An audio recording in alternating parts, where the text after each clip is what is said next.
NetSparker, the developers of desktop and cloud-based web application security scanners that enable you to automatically identify vulnerabilities in your web applications and web services. NetSparker scanners employ a unique and dead-accurate vulnerability scanning engine that automatically verifies vulnerabilities with their proof of concept. For more information, visit them on the web at netsparker.com or email at contact@netsparker.com. Signal Sciences secures the most important web applications, APIs, and microservices of the world's leading companies, protecting over 7,500 applications and 150 billion production requests per week. Signal Sciences Next-Gen WAF and RASP help companies increase security and maintain site reliability without sacrificing velocity, all at the lowest total cost of ownership. Signal Sciences' patented technology protects any application against any attack, with integrations into any DevOps toolchain. Signal Sciences, demand more from your WAF. Learn more at signalsciences.com/PSW.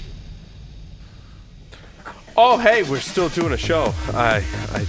Welcome back, everyone, to Paul's Security Weekly. We have some stories to talk about tonight. We do. Where do you guys want to start? Carlos had to run. Long story. Yeah. So it's just us. It's just us. Us in the studio, Mr. Jeff Mann and Larry Pesce and myself.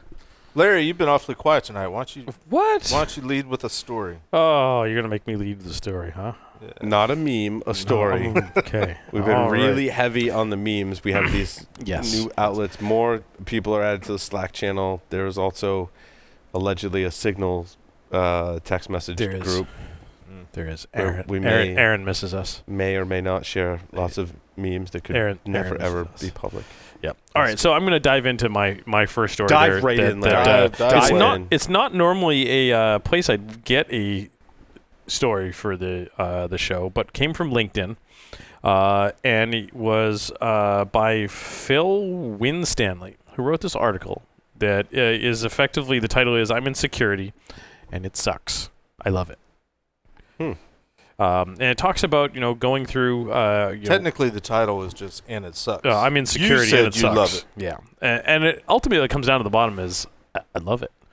But talking about being in security because it sucks. Yeah, but being in security, the tone of his article is I'm in security and it's lonely. People don't get what we do. It's really hard to tell like your mom what we do for a living, or it's really hard to tell a cabbie what you do for a living.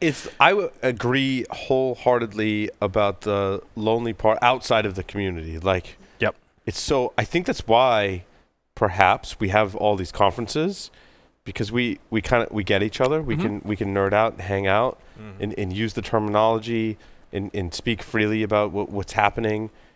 But it's lonely when you get outside of that environment. And I noticed that when, hope my neighbors aren't listening, when I hang out with my neighbors, right? And I'm like, yeah, like you can't just be hanging out with your neighbors and be like, oh yeah, like did you see that new O-Day in Windows that was dropped on Twitter? Like, that's BombGar just bought BeyondTrust. Like, what do you think of that? They bought Lieberman before, like even it extends to the industry side too. And I'm like you just can't. And then your neighbors want to talk about things like sports and politics, and you're thinking about like, this is really cool project I just saw on GitHub. Like, I wonder what that. Yeah, you know what I mean? Yeah, and so he goes. The story is he's in a new town, or he's in a city. He gets off the airplane, goes out gets in the cab, and the cabbie asks, "You're in town for pleasure or business? Business. What do you do for work? I'm in security." Right. And like, I've got this antivirus thing that came with my computer, and you're like, oh god, freaking shoot me now. Should I buy a Samsung or should I buy an iPhone? Oh, which is more secure? Like, and it's really hard to explain that, and and you don't want to do a disservice either, right? But, and that whole the feels of it's lonely. You can't. It's hard to explain what you do to people. It's hard to get excited about what you do to people without it's hard to explain what you do to people, huh, Larry? Yeah. I mean, it's hard to explain what I do to people. Vaseline and duct tape and Velcro. But that's hard to explain, though. It's a lot of explaining because there's so many layers. The grease is definitely one layer. Yes. But ultimately, it comes down to you're an expert in your field, and ultimately we're helping a whole lot of folks, even though they don't necessarily realize it. And that is an amazing feeling. You know what's funny, and one of the things that's helped me in my life lately, because my dad is sick and my dog is sick and stuff, and I found this book that I somehow I missed. It's called The Last Lecture, by Randy Pausch, and it's a really good book. And there was a lesson in there, and now I forgot what it is. So keep talking, and it'll come back to me. That was deep, Paul. You like that? Is there a meme about it? You like that? At least. Oh, I knew what it was. So there's apparently a meme about it. He got his doctorate, right? And he said, I told my mom, I got my PhD, and his mom would explain it to people as, my son's a doctor, but not the kind that helps people. And if you read the book and you look at Randy's accomplishments as a computer scientist and virtual reality researcher and all the things he's done in his totally life, helps people, and put together this whole Last Lecture, it helped me and it helped lots of people. Randy was diagnosed with pancreatic cancer and passed away, unfortunately, and gave this last lecture as this literal last lecture that faculty at universities will give it as their kind of like, if I were to die, here's everything I would want you to know. With this, in Randy's case, he really was. So parting thoughts. It's ironic because he really did help people, right? Mm-hmm. And then I'm going to address some of this in my talk at DerbyCon. Everything I learned about security, I learned from hip hop music. Yeah, okay. No, but Randy's research helped, and the story about his life helped, and it added. I won't give it away, but it added content to my talk that I really needed. And just in listening to this book, just in the car, it's a quick listen. It's like 4 hours and change, which isn't that long. And it's a book about his lecture. The lecture is about an hour. You can go watch it on YouTube. It's got 19 million views. So you spend 5 hours of your life consuming this content, and you learn a lot of lessons, some of which made it into my talk to address the things that Randy did, was instrumental in helping people, which is ironic for what his mom says, which ties back to your story. Yep. So man, that was deep. What the article was talking about. It took me a minute to get there. Sorry. It is deep, and I don't want to diminish it, but what the Phil talks about in his article is kind of like all the small talk you have with various people that you encounter. Yes. For better or for worse, when I get asked the question, what do I do? I generally say I'm in cybersecurity, because most people have heard of that. Most people outside of our community, we don't like to use the term, but it's a term that's people at least have some familiarity with. Yeah. In they'll be like, oh yeah, that cyber thing is. Yeah, they've heard of it, and then the conversation is like, wow, you must have a job for life, and I'm like, yeah, I've got pretty steady employment, and that's that. We move on. If they respond back and say, oh, that cyber thing, like I'm going to put on my wizard hat and robe, then you can have a much deeper conversation with that person. That's right. That's right. So I don't know if there's ways that you want to try to deflect the conversation. I enjoy sometimes having conversations with people, not all the time. if I'm being honest.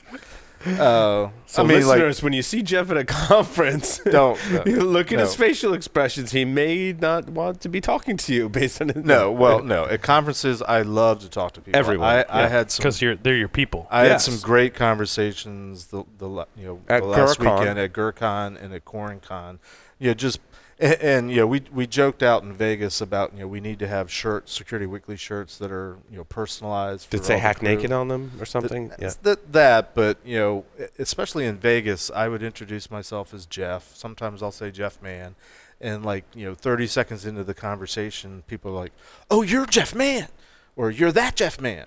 Because they click that, oh, you're that guy from Security Weekly. Mm-hmm. I listen to you all the time. I need the shirt that says, no, I don't know where Paul is. I need the shirt that says, no, I don't know where Larry is.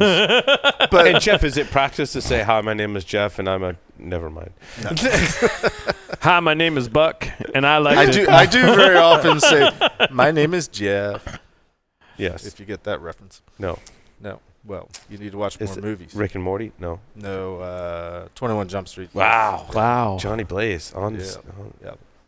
Yeah. But, if you're trying to initiate conversation, that's one thing. We can give you tips. If you don't want to have a conversation, say cyber, and that'll end the Just conversation. Just say cyber. What antivirus should I use? Cyber. Oh, yeah, that's a really good suggestion. Thank you. Cool. Another story. Yes. I got nothing this week. Oh, Oh, this was a tough week. it was a tough week. It was a busy week in the breach world, and I posted a couple stories talking about various breaches. And it turns out they're all related. British Airways reported a breach, and turns out to be malware. And That was only 22 lines of code. there was only 22 lines of code, and it turns out to be they suspect that it's from this. I don't know how you pronounce Magicart. Somebody, anyone? How do you pronounce Magicart? It's a group that's been putting out malware that attacked other things. I saw a Twitter conversation going on a couple days ago where somebody was saying, "Hey, I found this malware in Feedify, and they're not acknowledging it. They're not responding to me. By the time I get to the studio today, there is an official announcement, and it's this malware thing," which begs the question to me. All the things that we've talked about tonight, from Sysmon and all the different things you can monitor with Sysmon, and what can you do to try to protect against malware, given it seems like the inevitability that it's going to show up somewhere in your environment? Anyone? Detection? Yep. For me, that's one of the things that we've talked about for years, is that at some point you're never going to prevent it entirely. But having some really robust detection, working in a purple team type environment, looking for stuff that is unusual, and really finding stuff that is unusual becomes more and more difficult. That's very true. I don't know. I would challenge that and say, when the past couple of years, actually since I've left Tenable to pursue Security Weekly full time, and we've added these shows that are analyzing not just the community side with all of the open source tools and cool attack techniques and technical stuff, but the enterprise side and the business side. As I explore the different solutions that are available, both open source, free, commercial, whatever, I think back to when I was at the university in the early days of 2001 through 2007, and I'm like, wow, there are certain solutions, ones that we like to sign on as our sponsors. It's kind of like a qualifying criteria, right? I'm like, I wish I had that solution when I worked at the university. Yep. That would have really helped me. I was doing it manually, open source tools, bash command lines, taking in logs and all that stuff. Now we have these great tools to find indicators of compromise, to look at and compare what's normal to what's not normal. I think we have much better tools to do that stuff. And that said, I think that there's absolutely a much better tool set, but I don't think people use those tool sets to their fullest capability. Well, and I think that, and one of the things we seem to mention probably every other week is the concept of the ninjas that work for the organization, that have the experience, that have the background, that have been programming, that have worked in the help desk, that have done network and systems administration, and then transitioned into security. There's only so many people that exist today that have that experience. Yep. And so that limits the tool sets that you can use that are used by the ninja are only applicable if you've got that background and experience to find those indicators of compromise, Larry, right? And the newer folks are struggling, and I think that's why we see a big push today on the industry side to make things more usable, user-friendly, and accessible not only to junior security people, but to the IT operations team, to the help desk. But what you're dancing around is really automation, trying to come up with tools that do more of the stuff that used to be done by the ninjas.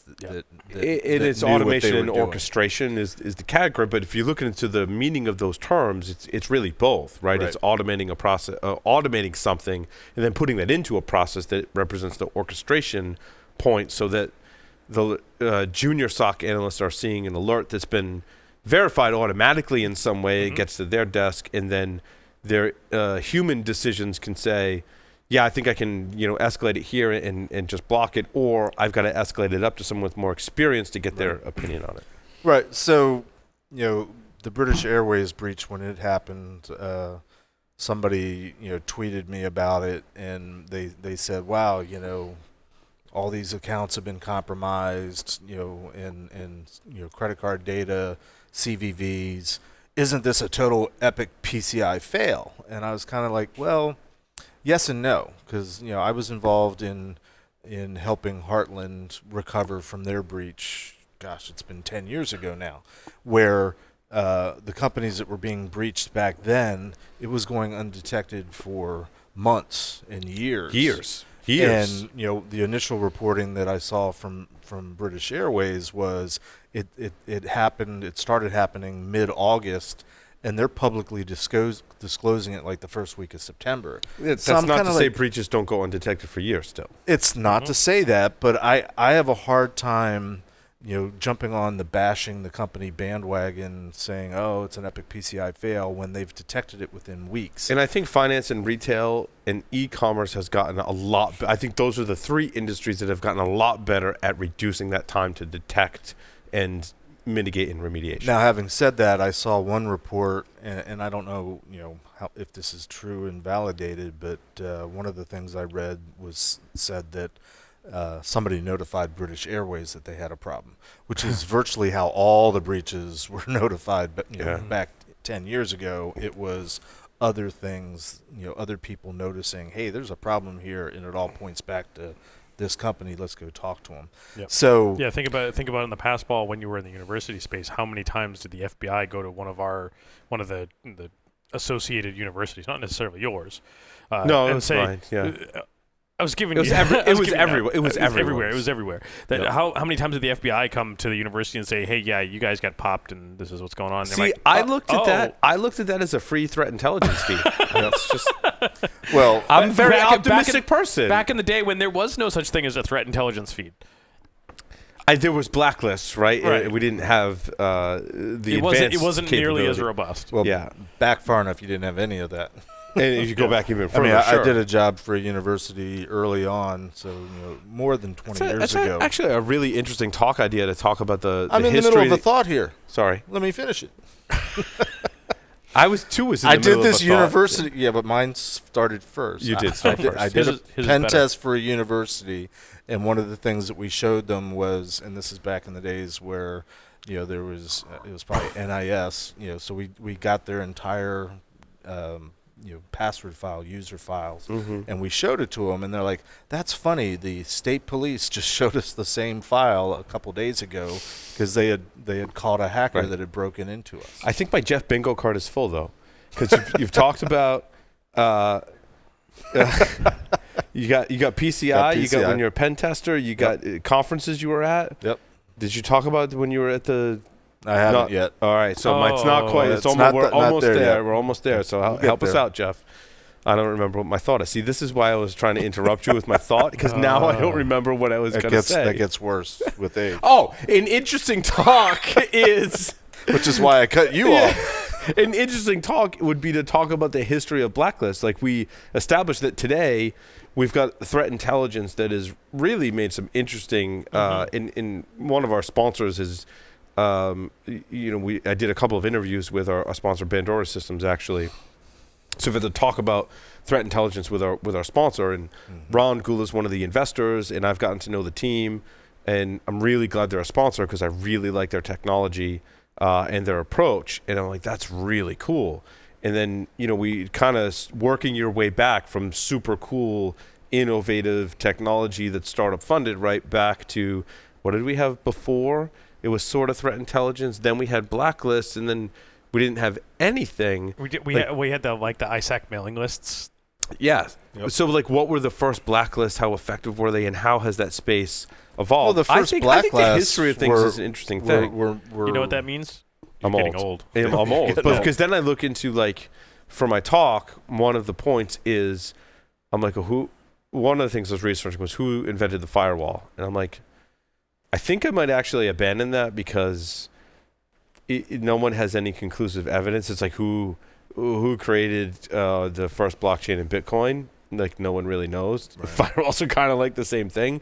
There's a lot of early contributors that obviously built on things. There was firewalls and internet security. Right. Cheswick and Belvin worked on some of the first firewalls. Marcus Rennan worked on the first commercial firewall. Paul Vixie and a couple other individuals whose names Marcus I forget. I Raynham apologize. wrote code that was put into the first commercial firewall. Correct. I mean, but he was doing the firewall toolkit, if I remember correctly. Yeah. What was anyway, started looking into the history of that, and I'm like, well, it's kind of a bad example because... Well, it's funny, and so now you'll get your bingo card filled. The talks that I was giving both at GurCon and CornCon were basically what I used to do when I worked at NSA. Bingo! and Larry, please come to the front. We need to check your card. The one talk was, I had originally given this talk at GurCon 2 years ago called Tales from the Crypt Analyst, because my first 7 years at NSA, I was a crypt analyst, and I worked on both sides of the house. I created ciphers and systems, and I also broke them on the operations side. And so I had promised a sequel, which was actually talking about what I did when I got into doing the pen testing at NSA. So that was the one talk I gave was more Tales from the Crypt. And as I was putting it's a that sequel. See, it was a that's sequel. what I did with my hip hop talk, because if you think about it in the movie context, you've got lower expectations for the sequel. So the bar is set lower. So Well, I think there was actually greater expectations because, I go to hacker conferences and they know that I'm an NSA pen tester. They want to hear about that. So Sure. when I was putting this talk together, and I was like, what did we have and what did we not have back then? And I was just trying to show, for example, I left NSA at the end of '96. Nmap wasn't released until '97, so I did everything I was doing back at NSA without Nmap, and Nmap is ubiquitous. We all think it's been around forever. So as I was pulling all these things, what were the tools that I was using? What were we doing? I was like, man, this is almost a separate talk. Is just sort of the history of pen testing and how it was done back in the very beginning. What I would love to do, if anybody wants to do it with me, is just sort of do a compare and contrast pen testing then versus pen testing today, like our tech segment with y'all. All the stuff he's talking about, it's like, man, this sure sounds familiar. This sure sounds like stuff nothing is truly we unique. used to do. Nothing is unique. Nothing has changed. It's another point in my talk. The technology has changed, but the techniques, the methodologies, they largely haven't changed. So there, you got your bingo card full. I do. Thank you. Nice. It's awesome. Nice. Pick a story. So I've got at least 2 stories. I've been on this hardware wireless kick lately, and some of the folks at work. Wait, lately? Well, lately, even more so. And some of the folks at work, Dave and Tyler, who were in the other room, have really been feeding the monkey, as it were. They fed me a couple of stories the other day. One of them is the USB Ninja, which is a partnership between Kevin and Vinny. Kevin Mitnick and Vinny. I don't remember Vinny's last name. Vincent, you? Vinny Liu. L. Y-I-U. Y-I-U. There was a Vinny Liu that... Yeah. Different Vinny. Different Vinny, I think. Okay. Either way. But it is USB Ninja is a bad USB remake. It's the implant in a USB cable that looks like a standard USB cable. Yeah, isn't that cool? We covered that. So bad USB has been a thing for a while, and it's even bad. And the even badder USB. I forget which the next. It's bad, and it's USB. Yeah. So, yeah. But it's bad USB. I think the USB Ninja one was actually pretty damn interesting in the way they chose to implement it. In that it's a cable until it decides not to be a cable anymore. And the way you program it is you put a magnet on it, and it then enables the different I didn't know that. functionality. That's interesting. Yeah, I'm like, that's brilliant. It's brilliant. Like, unless you pass a magnet near your cables, and while they're plugged in and they don't do anything different, then you'd never know. So it's time to start carrying rare earth magnets on your keychains and stuff like that, or at least some other magnets. So I got a hacker trivia question for you guys. Is that like a classic rock reference? Rare earth magnet? Yes. It could be. It is. So in my research for some of the tools that I used to use back in the day, I discovered, and I probably knew this at some point, but I'd forgotten. So to put it in the form of a question, You used to rub two sticks what together. hacking tool is credited to Julian Assange? I know this. I saw the movie. Damn it.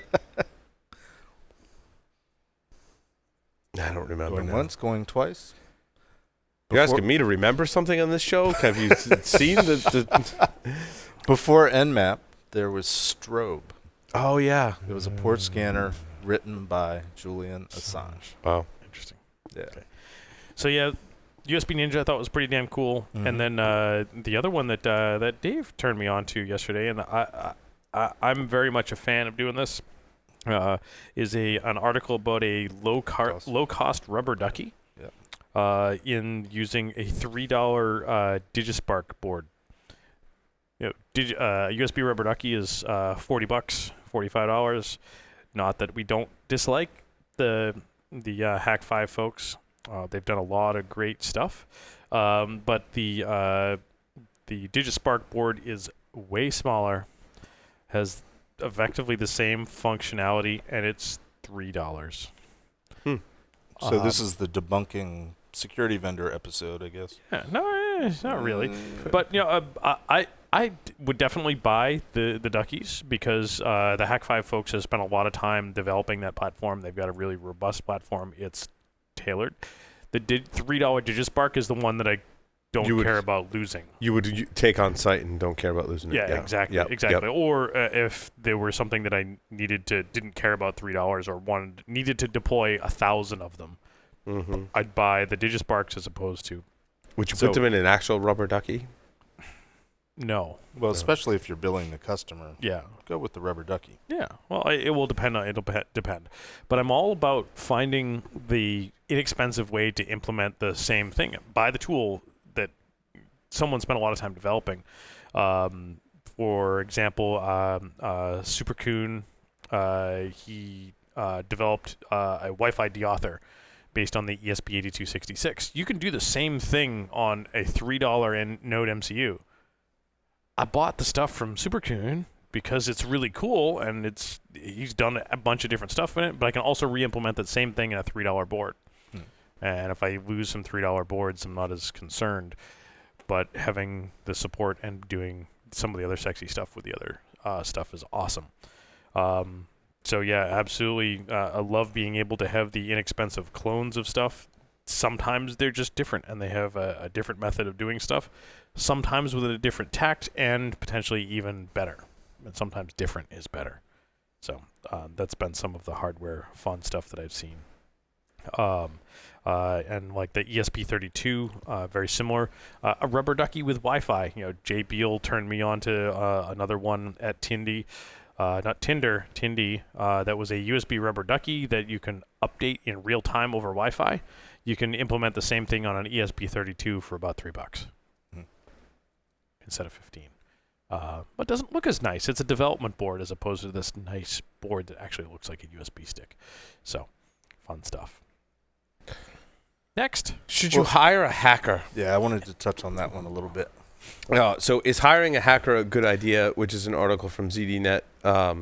For those of you who don't have the article in front of them, don't click on the link because it plays sound and stuff. Can we clarify a hacker and in this hiring a hacker? I received feedback from someone on both Twitter and LinkedIn that pointed out that in a previous episode we might have used the word hacker in a negative connotation, and I apologize because I try, and I know Off the Hook and 2600 tried to address this issue and paint the word hacker in a positive light. I think it's a difficult battle. This individual, I give this person a lot of credit for continuing the good fight, and I agree with the premise. It's hard to, however, on the flip side of that, preserve that term. And I try to, and much of this is coaching from Ed Scotus as well. In his classes, he addresses it very early on that he wants to say evil bad guy or evil hacker. Right. And sometimes, I don't know, usually there's drinking or lack of sleep involved or both that leads to that. Well, back in the day, we used to distinguish between, because, this has been an argument. White hat, black hat. At the very beginning. No, we referred to the bad guys as crackers, and the good guys were hackers. Hackers were the security researchers. They're the ones finding the holes. I try to avoid using hacker in a negative connotation, but sometimes it's unavoidable, and this is something I teach in my Jedi Mind Trick course, is sometimes it's more important to speak the language of the person you're talking to, your audience. And if they're comfortable with using the word hacker, and you've sort of you've figured out, or you understand what they mean by the term, then go ahead and use it in your correspondence, in your dialogue with them, with the understanding that they're not using it accurately, but for simplicity's sake and to move things along, just go ahead and use the term. So that said, would you hire one? The article title is saying that, is hiring a hacker ever a good idea? The subtitle is, people often talk about skills shortage in cybersecurity. Could hiring those with a murky past be the answer, or is it too risky? They're implying that the word hacker insinuates that there's a murky past, which I agree with the listener that gave us feedback. I don't like that association of the word hacker with murky past, as they put it.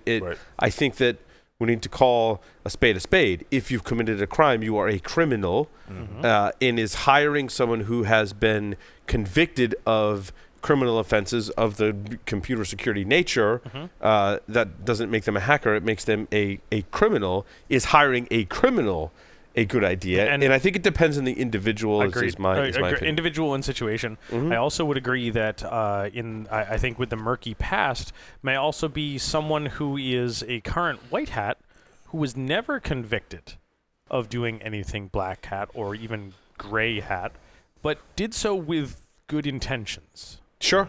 Yes. Or just didn't get caught. I guess that's a different scenario. And I think maybe didn't get caught or good intentions. And I think good intentions is also one of those things that's very amorphous, and you have to read between the lines. Maybe they did so with good intentions to raise issue about a bigger awareness of something that was more global, or there's also the with good intentions for doxing someone that was accused of raping a cheerleader or something.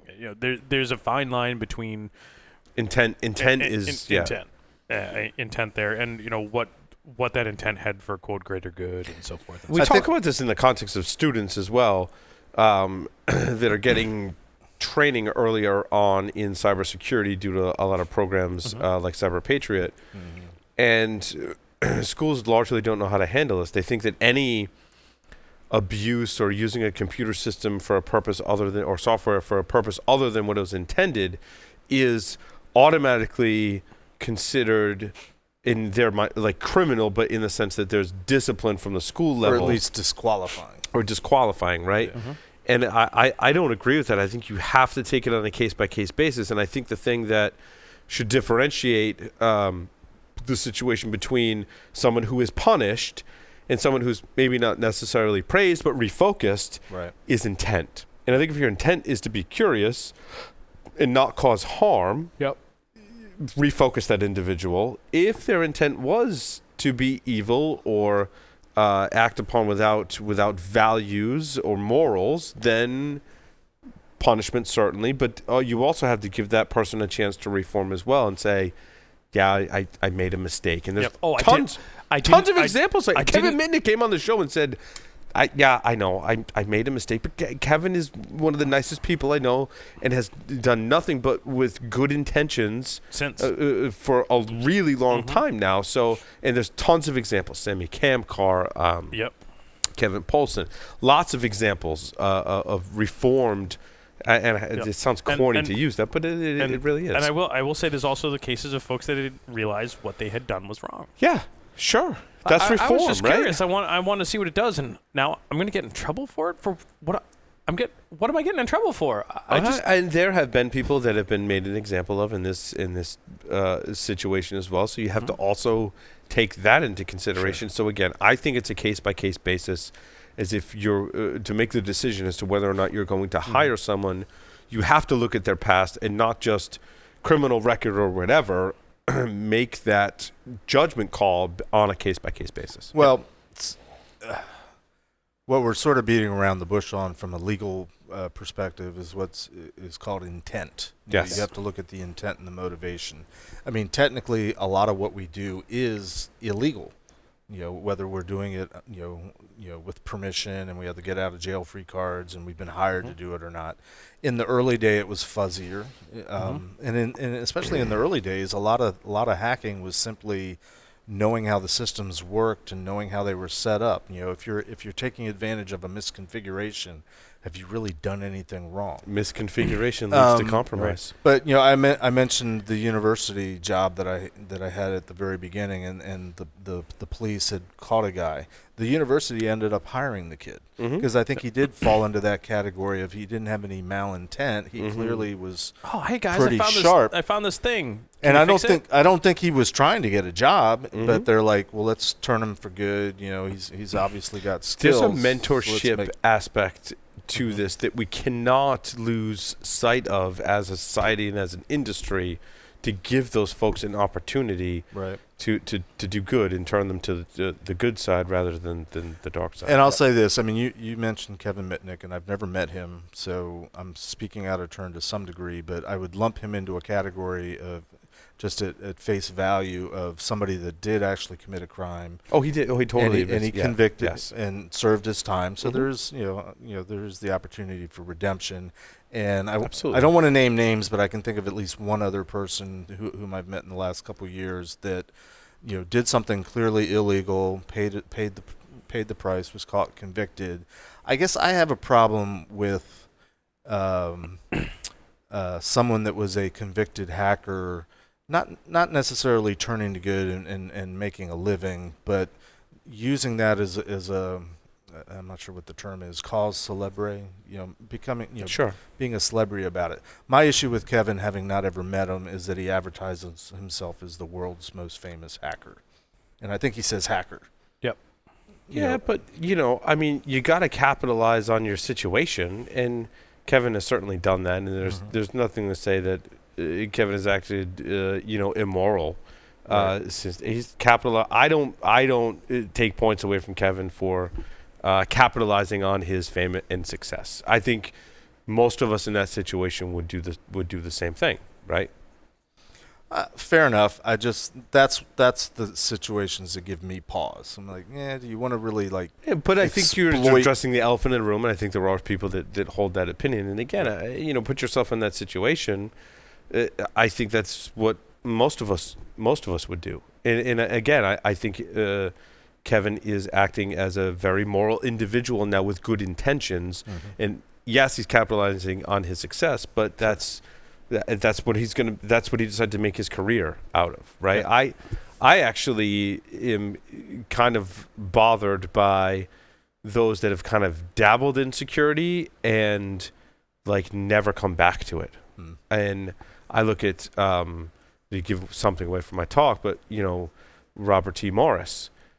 Dude, you wrote the first worm. Right. You're famous. We study you in every single course on cybersecurity, and most of us in security have studied what that worm was and about the person.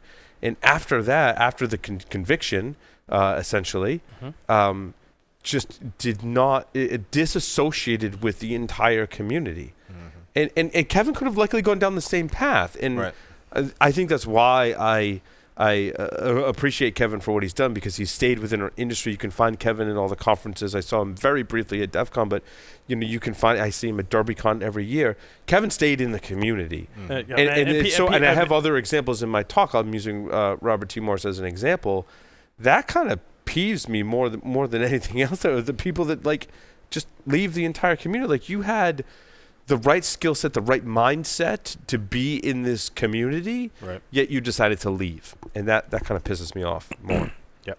We all have our pet peeves. It's true. We do. Yeah, you know what really grinds my gears? Lindsay Lohan.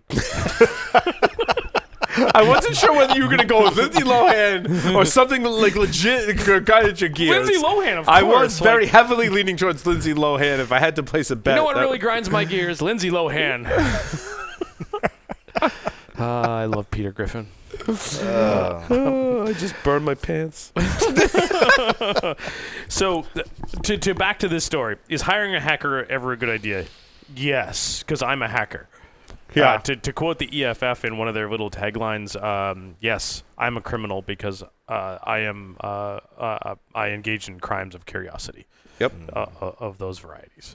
So yes, it is. But to take hacker to the bad scope, it all depends on situation. Absolutely.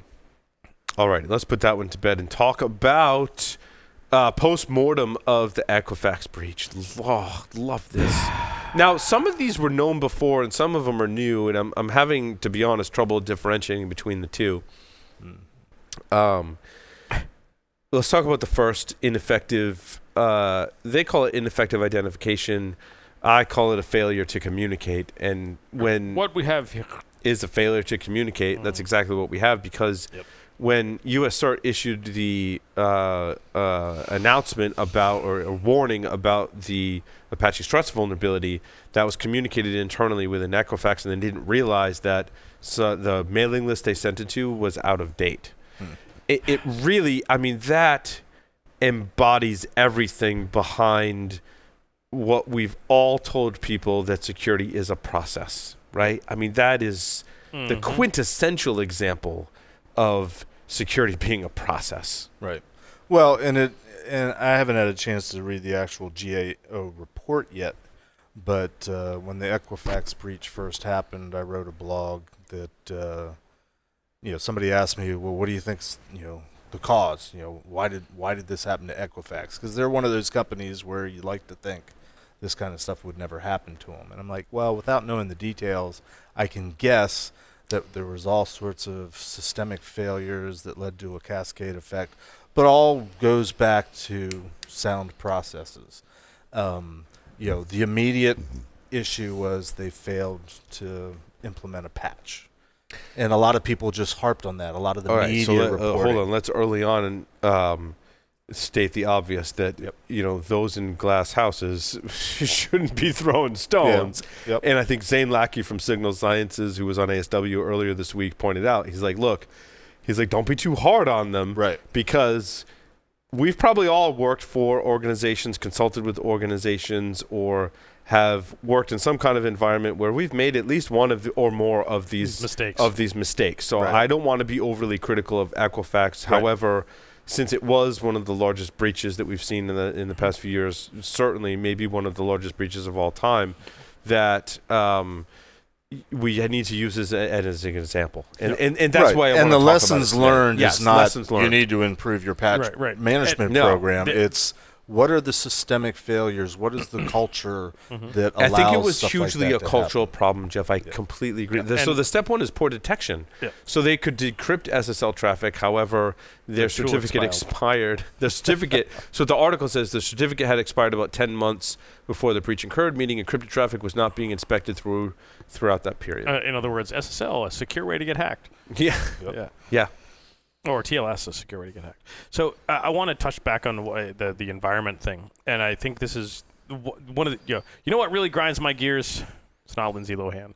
It's companies that get breached. Well, it's Lindsay Lohan and companies that get breached. Companies that get breached, and their chief security officers and those folks who mysteriously retire or resign.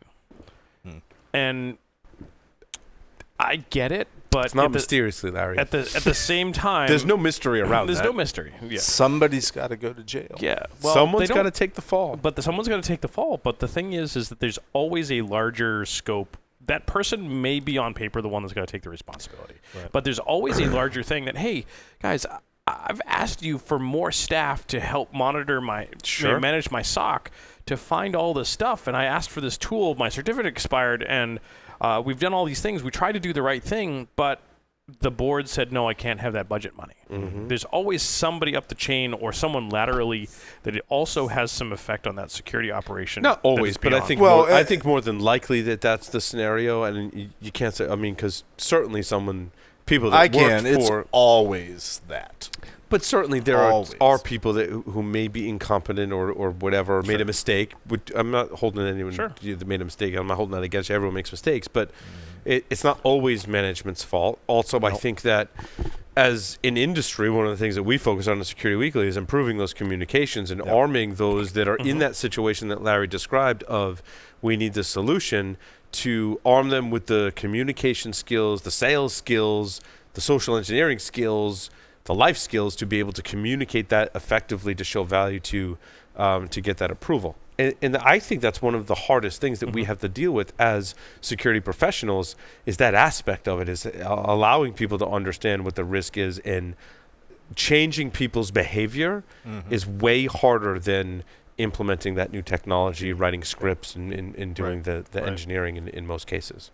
At least it's a different skill set, I should say. Sure. I agree with that. I still think it's always management's fault, but I would say more often than not. I don't want to say 100% of the time, but more often than not. And I'm using management as a generic term, sure. So it's not pointing to any individual. But there's a systemic cultural issue in most organizations, if not all organizations, that are breached, which, if you have to do a root cause analysis, it's going back to a board level, management level decision to not invest, to not, Each of these points could tie back to your point, Jeff, right? Like the first one of not updating the mailing list, that very well could be we asked for more staff and our staff was overwhelmed, and updating the mailing list fell deeper on the priority list. It was low on the priority list versus what we had to deal with. And also, updating the cert, as Larry said, that could be, we need to approve this budget item. We need to upgrade this product or whatever. And by the way, that's about third on the list, and we've got this huge, massive rollout of this other thing that you need to have done because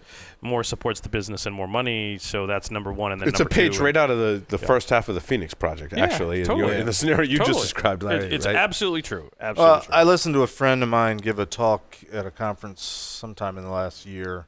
And bingo. Just as an icebreaker, he asked the audience, how many people have enough budget to do security at their organization? Everybody snickered. Nobody raised their hand. And I was sitting there thinking, shit, you have the budget that you have. You better be thinking, your attitude better be, I got to do security with what I've got.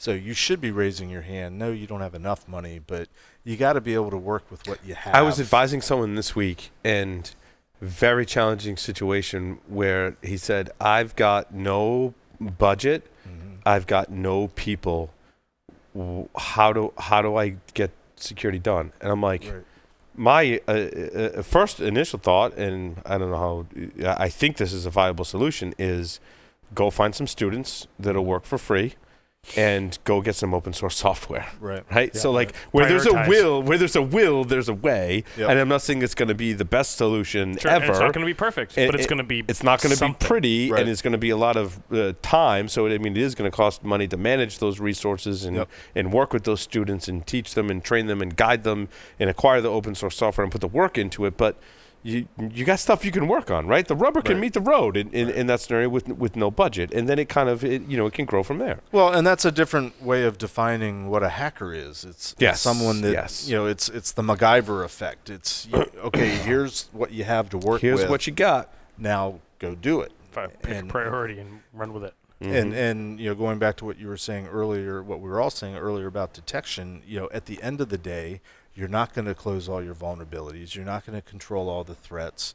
But if you have to focus on one thing, and in my mind, this is what security is at the end of the day, it's all about detection. It's monitoring what you have, having some idea of what's normal in terms of network behavior and user behavior, and having some way of detecting that's different. I want to check that out. And I think that's a huge part of it. I think, and I think as your security program evolves, that's different will have different levels of severity. And that's different. I got to check that out. Why the hell did that host just transfer 6 gigs of data over the last 2 days to this host I've never communicated with? And it's deeper than that too. It's not just what's different. It's so what context is that in? Is that a different behavior that I'm seeing in the finance department that has access to everyone's bank accounts for payroll and direct deposit, or is that different in our external facing web server that has no account data on it, right? So there's a lot that goes into security, which is why we're able to come on shows every week and talk about it. But this is definitely some of the major issues that we're facing today. Well, and so back in the day, there were no security departments. There were no dedicated security people. You had server admins, you had network admins, and the most secure companies that I went to always had one or more people that had the attitude, it's not going to happen to my box, it's not going to happen on my watch. And they took it upon themselves to do what they had to do to know what was going on, to know what was normal, and they watched things like a hawk, and if there was anything abnormal, they acted upon it. I mean, the cuckoo's egg, the cuckoo's nest, Cuckoo's egg, Clifford Stall. Cliff Stall. Can't wait for that to be an audiobook. How did he Jingle the figure keys out over the lines, dude? I'll never forget that. But how did he figure out that? How was he first tipped off to this huge breach from, the Soviet Union? It was because of I forget the exact amount, but it was just a discrepancy in the invoice of what somebody was paying for computing time on the mainframe, and that's not normal. I've got to dig into it and find out what it is. The problem is we don't have enough people, like you were saying. We don't have people with the institutional knowledge in most organizations that have that kind of knowledge to know, ooh, there's something weird about this, and I don't know how we solve this, but I think our whole industry has not promoted training people to be like that. There's too much of a reliance, I think, on the technologies and the systems and the tools and the solutions because we don't have those people, rather than figuring out how to create and cultivate those types of people in our organization. Yeah. It's a losing battle ultimately, probably, but I'll go down swinging trying to advocate for know your network, know your operation, know what's normal, know what's supposed to be going on, process-wise, network traffic-wise. What we say diligent. Is good sysadmin is really hard to do today. I think we didn't have, back in the day, we didn't have necessarily the tools we have today, but we also couldn't stand up systems that were as connected and connected the speeds that we have today, right? Like if you wanted a new server that was going to offer new services that was internet accessible, like that was a process, and there was only so many of those systems, and we could manage. And I'm sure we'd still had the problem at scale at larger organizations that could rack and stack and connect things more quickly.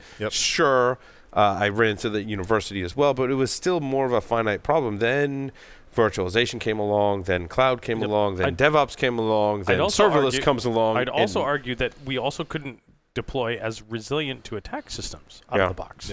I mean, you think about what it used to be for an out-of-the-box Windows XP system directly connected to the internet, what their survival rate was. Or let's talk anty.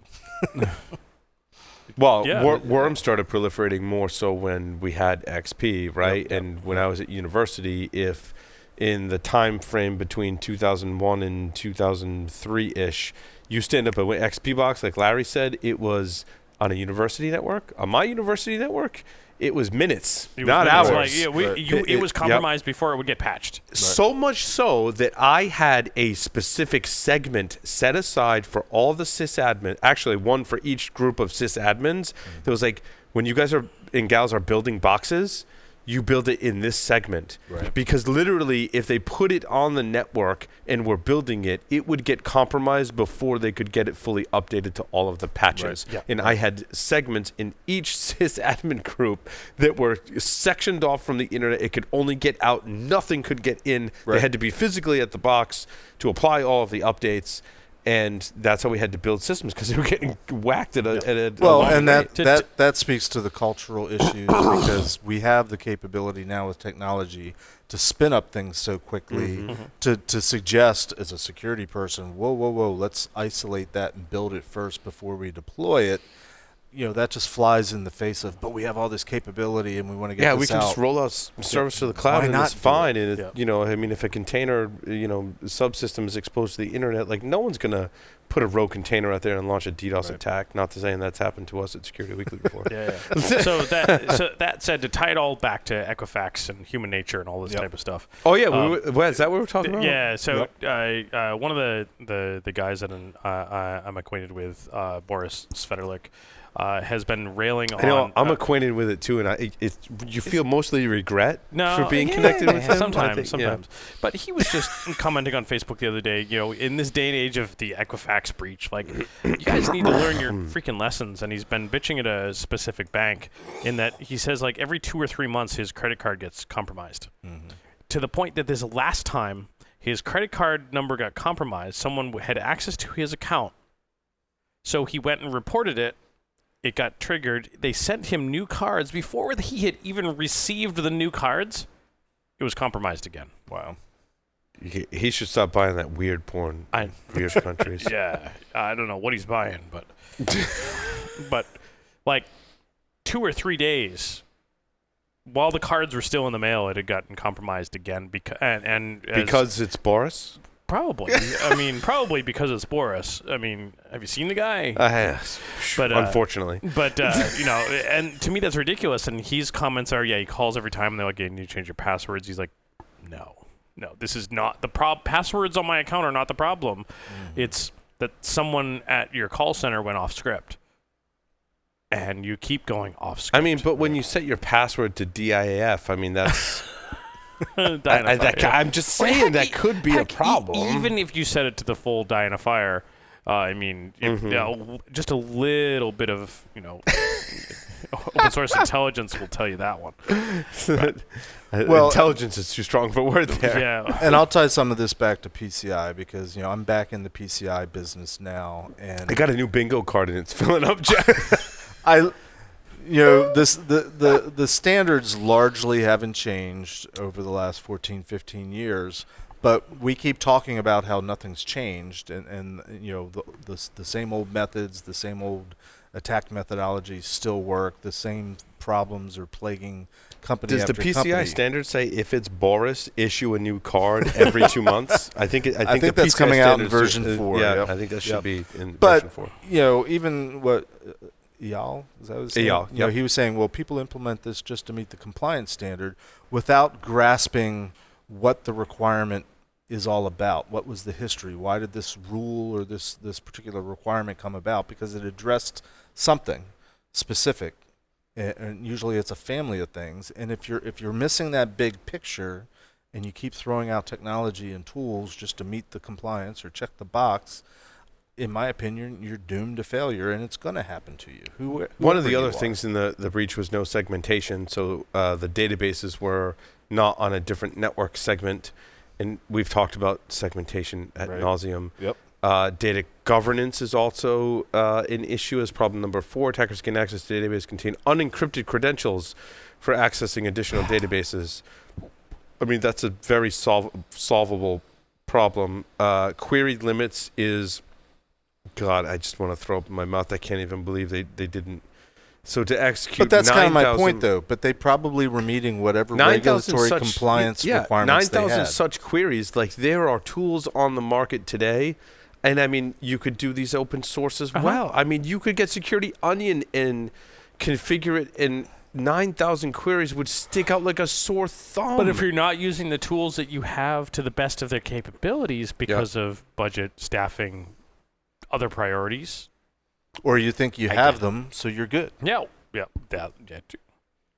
obviously the glaring, they call it a bonus problem, but it's the glaring problem we've talked about a lot on our shows, is the struts problem, is adopting a library and not doing really anything to address the issue from, if you shift left as far as you can go, to the person, like trace it back to the origin.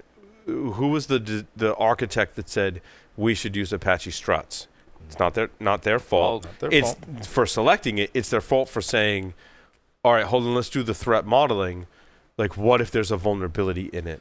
And how much technical debt will we incur if we don't patch it? And can we use something else that might incur us less technical debt and do the threat model? I'm not saying they have to fix the problem immediately, but they have to address the threat and say, what if there's a major vulnerability in this library? How much work will it be to fix this vulnerability when it comes out? How much are we going to build around this library? And what difficulties will that present to us if we have to change to a different version? And then do the further threat modeling to say, okay, what if the next version changes any number of these 3 different things. How difficult would it be? And rank them. It's a threat modeling exercise that I'm not saying it doesn't drive the decision to not use a library, but it drives the SDLC process to be able to combat any issues and reduce your technical debt. SDLC process. What's that?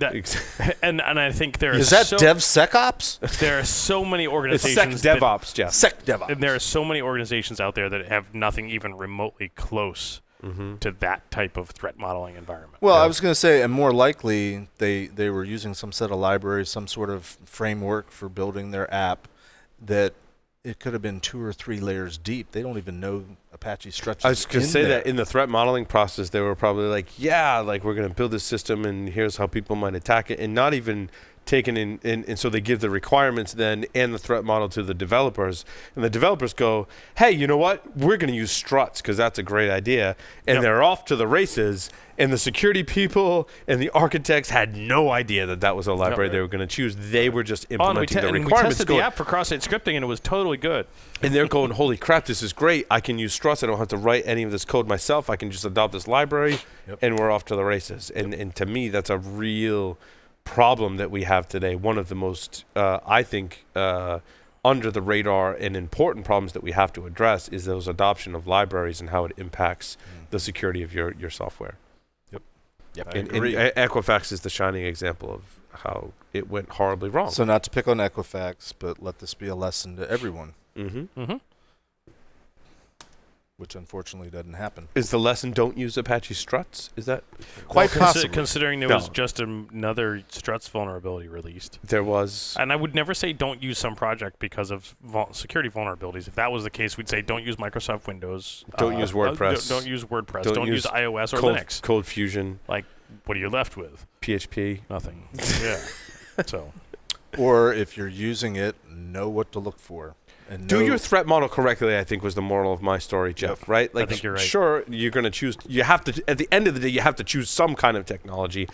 You got to understand what you're choosing, right? In our example, it was maybe you designed it, did the threat model, and then someone else chose the technology. Right. Choose the right technology, do the threat model with that technology, and understand the risk, and have a plan to mitigate as much of that risk as possible, and still be able to deliver your software that aligns with the business needs, or as close you can. I mean, that's the balancing act we all play when we develop software. Know what could go wrong. If you can't completely shut it down, know what to look for if somebody's going to try to exploit it. I have a WAF. I mean, I think that's really what we're saying is you need a WAF. You need a WAF. Kevin would agree. Kevin would definitely agree. And I tell you what, I hate the term next generation WAF, but the newer players in the space were all over these vulnerabilities in Apache struts. I mean, they had the protections within 24. I mean, it varied per vendor, right? But they had protections out for many of these vulnerabilities. I can't speak personally to the effectiveness of them. Over time, I know that mileage has varied in these various protections, the various detections. Having worked at Tenable for 7 years, like, I knew when a vulnerability was released, like, how accurately could we as an industry, not just Tenable, how accurately could we detect that? And your mileage varied between commercial vendors and open source solutions and scripts that people published, right? And the time they were released to market also varied as well. Well, and not to go completely, this is still pretty much related, but I think there's a tendency by a lot of companies these days for their vulnerability management programs, their vulnerability detection programs, to rely on scanning vendors like Tenable, like Nessus, to say, well, you know, we passed the scan, so we're good. What if the scan doesn't detect that particular thing? Sure. No, a lot of, you know, and I'm saying this because I'm dealing with the company is dealing with a customer right now that had a pen test finding that revealed a vulnerability that could have been patched, and it's a 2-year-old vulnerability. And, you know, we're agonizing over how do we get them to pass their PCI compliance. And I'm like, but what about the issue that this thing was out there for 2 years? And they're like, well, we've talked to them, and they ran, I don't know that it was Nessus. They ran vulnerability scans, and they got clean results. They got ASV scans. They got clean results.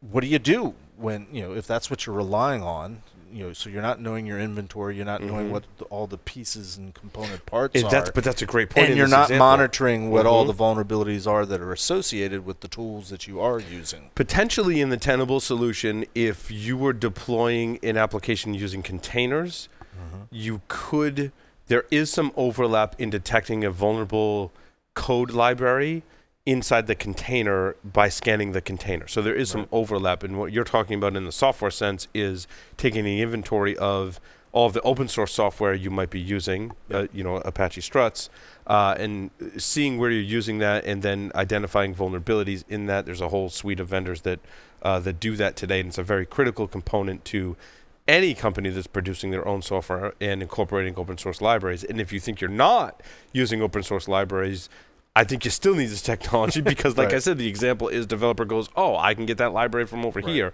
or I'm going to implement this framework, and this framework, like Node.js, comes with all these modules, and guess what? They're all open source. And so you need this software if you're producing your own software today and doing development. And that speaks to Jeff's point of having an inventory of what you're using and going beyond just what you're able to scan for with other products and understanding where your gaps are, right? In the Tenable example, like I know what I can do with Nessus. I know what I can do in the passive vulnerability scanner. I know what I can do on the container side.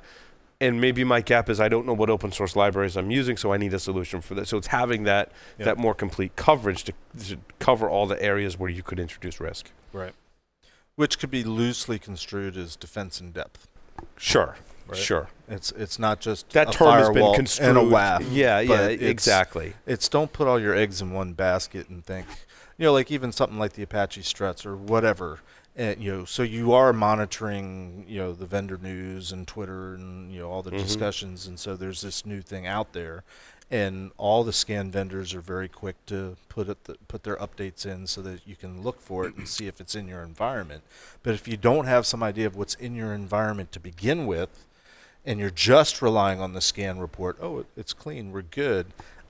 Even maybe if that's have 95% good. Even if you have all those tools, but what Keith Hoodlet was telling me is like, if you have all these tools, like scanning your open, the source code repositories for open source software, he's like, what about the developers that decided they're going to have their own code repository and version control system that isn't integrated with your security tools? Right. Now they're just that willy-nilly, never happens. like that happens in every large development shop. Shadow I can tell IT. you is like I know there's this one development group or two or three or more development groups that have their own source code repository, and I have no visibility into that. And some of them may have that situation and not even know they have that situation. Right. So how do you manage vulnerabilities and measure risk if you don't know about it all, right? So and we were at Tenable all the time. So whose fault is that? Is that a management problem? Is it a developer problem? Is it a cultural problem? It's a communications and process problem. Yeah, but it's a business problem. But they're probably doing it because they feel like they need to do it to be able to meet whatever deadlines they Absolutely. have. And it's the way they're trying to meet the needs of the business. They need to get it done. Which is why I would deem it as a business problem. Okay. Fair enough. I agree. And Keith advocates for putting all of your developers on the same source code repository, which sounds like a logical, very easy thing, but it certainly is not. Right. Yeah. And I've done development for 23 years. I know how to do it, and this is the way I do it. And I'm not. You can't tell me what to do. All good reasons, to listen to Application Security Weekly with Keith Hoodlet and myself. More for Keith Hoodlet. I'm just, he's just the a lead. hair You're on. along for the ride. I'm just trying to be the pretty face. You're and the eye failing at candy. that, right? Yeah, You're exactly. the Leo Lepore. Not that Keith is painful to look at. No. Keith's a good-looking guy. Yeah. So, Paul, you put one story in here that I'm confused by the title. So going to Neil the article, deGrasse Tyson on Elon Musk? No, I'm not confused by that. Okay. The title is, when you go to the article, is Whiskey Business. The Uni of Edinburgh servers iron screwed by a cyber attack. Computers nerfed with NAF packets during Scottish College Freshers Week. I'm like, I understand 1 out of every 3 words. I don't understand this article either. University in Edinburgh got DDoSed. Okay. What does that have to do with whiskey, though? And what's a nerfed with NAF packets during Freshers Week? Nerf. I can. Is that on Urban Dictionary? Maybe I don't know.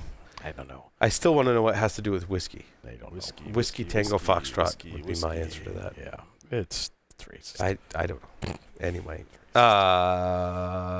Where's your fun story for the week, Paul? Because it's 9 o'clock. I just want to say BombGar buys BeyondTrust, what I thought was interesting. If you haven't followed that, if you follow the industry side, it's interesting to look at BombGar as they bought Lieberman.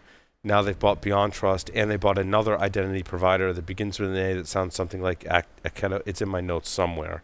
And I think that you need to... Avecto, thank you, Larry.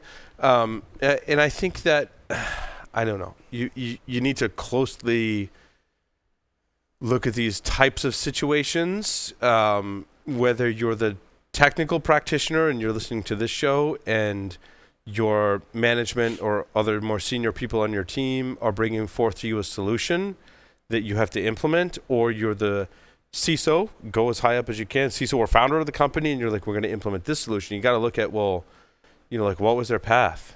And if their path was, we acquired 3 companies in the same year, and now we're going to offer you a solution, that has to factor into your selection of that software and evaluation of that software. Mm-hmm. As technical folks, we do the technical evaluation, sure, but I think we also need to be aware of some of this, the more of the stuff on the business side in acquisitions of companies and things like that, which I've been afforded the luxury to be able to follow as part of my full-time job in producing shows for the network. But I think on this show, I want to make people aware of that, as when you evaluate the technical aspect, you also have to, I think as a security practitioner, have input on the other factors that could impact your risk and viability of the solution. And I think that it'll be, when I look at a company that's acquired 3 other companies in the same year and is trying to be more competitive in the market, you got to know that it's going to take time for all of those things to be integrated and move forward and work in a cohesive manner. And that was my only thought on that. And there's various degrees of success or failure in terms of those types of integrations. And I'm sure we've all seen examples. Sure. I can't think of a lot of good examples, but I know usually it doesn't go so well. Quite a few bad examples of, there's just all sorts I'm concerned about that, because a lot of larger companies will buy smaller companies that have awesome solutions. Right. And you hope they come out of it and have a nice cohesive solution. Right. But that, again, the success rate there is not great. But the winners in those types of acquisitions are usually the founders and executive management and investors, and what usually gets lost and overlooked are the technology and the developers and the people that were maintaining it, and they get pissed off and leave, or they're neglected, or and there's a whole spectrum of things there. Usually it's okay in the beginning, but then what typically... That's because it hasn't happened yet. Exactly. It's mostly in the marketing slides where the integrations happen. So the acquisition happens, technical team doesn't leave immediately, right? But once their shares in that company, whether it was IPO or acquisition, once they fully vest, those developers leave. Yep. And what happens to the technology? And they leave usually because they've been neglected or overlooked, because nobody's listening to them. They wanted to work for a startup, not a really large company. Yep. Right? And now acquisition, they work for a really large company. I think those are really good points, and it's hard to, how do you monitor that? How do you as a consumer try to get that type of inside information on companies that have gone through those types of multiple acquisitions? My advice would be to rely on analyst firms for those insights, in addition to following some of the industry resources to get a heads up on that. Personally, I use Crunchbase and Owler to keep up on that. LinkedIn's also a pretty good resource for some of that too. Cool. But again, a lot of it, it's part of my job to follow that stuff. Well, that's what I'm saying. That's your job to do exactly. that. But exactly. What are some useful tips for? Which is weird. Did you ever think you'd say that's my job? No. Well, it's my job in 3 different areas, and it's interesting. We were talking about this this week, in fact, that I use these tools, and the beauty of it is I can get some commercial subscriptions to these tools and justify it as that I'm using it to help find the right sponsors for the shows. Yep. I'm using it to find the right guests for the shows. And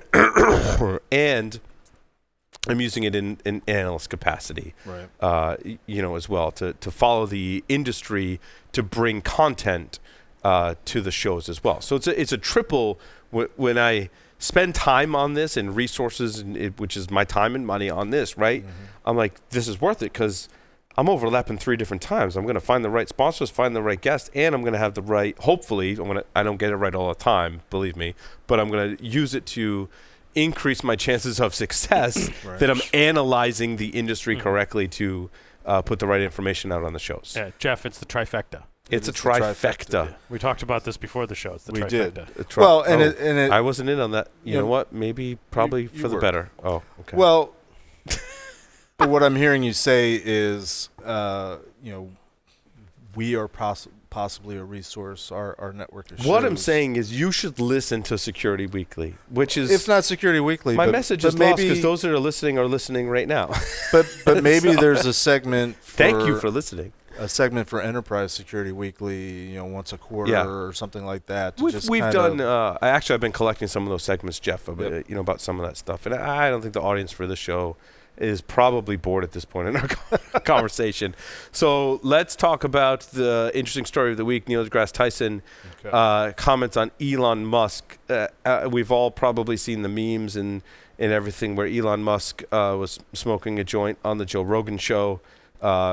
Which that's just mind blowing for so many reasons. When the staff here at Security Weekly showed me that, I'm like, hold on, you mean to tell me that Joe Rogan just sits around with a big fat joint and does his podcast? I'm like, that's a bold move, certainly. But he's in California, where it's legal in the state, still illegal at the federal level, right. But very interesting but nonetheless. But it's a podcast, not.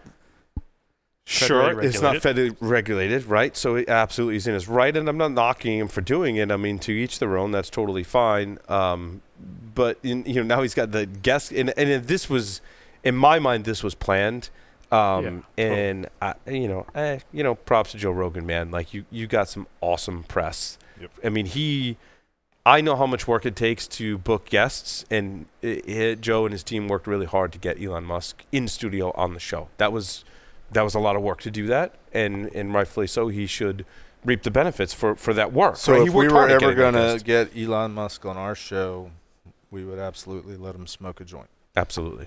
Right. Whatever he wants to do on the show is totally fine. Totally fine. Even if he wants to edge. That's, edge security is important. And we'll let him have access to the Slack channel. We have the Neil deGrasse Tyson video queued up to play, which we might get in trouble for. It's 1 minute and 37 seconds. We'll end with that. Why don't we do this? Why don't we end the show and then air the video? So, Larry, take us out. Take us in, and we'll go out into the video. We'll go in, we'll go out. We'll go in and out to the video. Over and out! And in and out. And in.